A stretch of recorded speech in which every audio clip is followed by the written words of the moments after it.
ready? All right. Hi, I'm Shannon Doherty, and you're watching The Women on Charmed. And I'm told that the show takes a lot of work and a little bit of magic. Line up and shoot. Quiet, guys. Lining up and shoot. Quiet, please. Shannon Doherty portrays the eldest of the three Charmed sisters, Prue Halliwell. I can move things with my mind. And then I figured out how to levitate people. Prue is starting to branch out and take some chances and experiment. Experiment with love, experiment with a career. She's loosening up, which, thank God, 'cause it's like, oh God, you're just, you know, she's always getting on to Phoebe for casting a spell, and it's draining to play, actually. Phoebe, I'm going to help him. Think about this. How well do you really know him? Demanding work doesn't faze this acting veteran.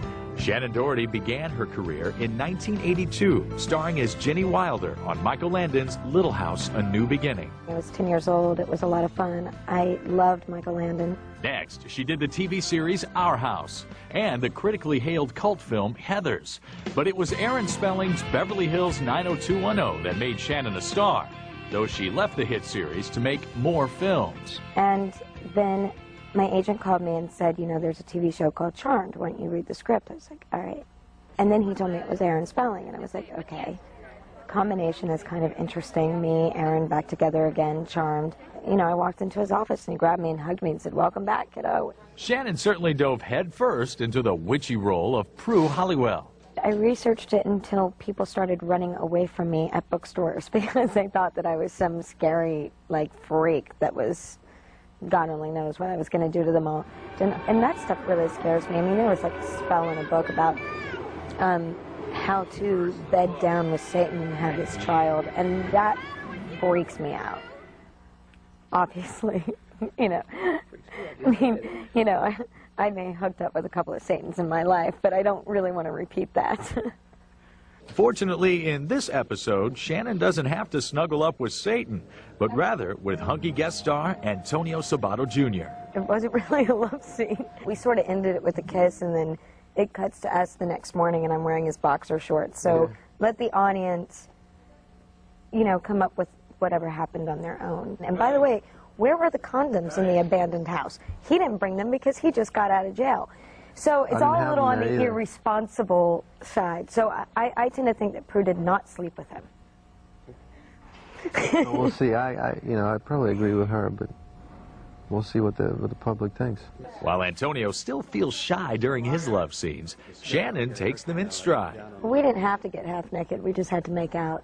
Yeah. So that was easy. But it's still uncomfortable. You know, people walking around and stuff, you know. I'm used to it. You try to make fun of it, you know, try to make jokes and stuff like that. He's uncomfortable, I'm not. Oh, yeah. He's could okay care with less. that kind of stuff, you know. But, you know, I kiss crew guys all the time. Like, what do I care, you know? Know the whole crew. Me, I'm just new at this. That makes sense. End of scene. There's times when I come to work and I want to bitch because I want to be with my horses, or something's happening. My dog needs to go to the vet, or whatever it is. And I'm like, oh my God, you know, there's so much stuff at home that I need to take care of. But it's up to you to go in every single day and find something challenging and rewarding and inspiring about your job. Okay. She's got a little bit of a photographic memory, which is really annoying, because she can come in that morning and learn her lines in rehearsal and know them immediately. She has moments where she can pull out tears like it's nothing. You have got to figure out what your problem is, otherwise we're all dead. Yeah, that's right, Phoebe. It's my responsibility, isn't it? The oldest sister. Shannon knows her acting ability isn't the only reason viewers tune in. I have some really great clothes. I think Eilish does such a good job, and she makes every outfit interesting.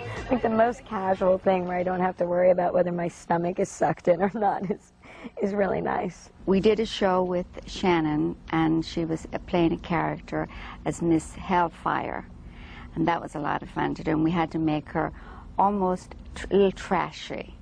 I had these leather pants on her that I had made, and they were completely opened up the side, and then she wore this little bra with it.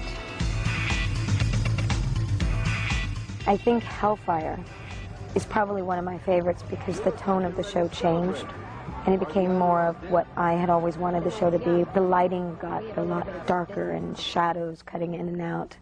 my style of a show. It may be that delicate balance between light and dark that makes Shannon Doherty so fascinating. Her response to this lighthearted question reveals a beguiling woman of contrasts. If you could cast a spell on anybody, who would you cast it on? Oh boy, I should really give the diplomatic answer for this one. I probably would not.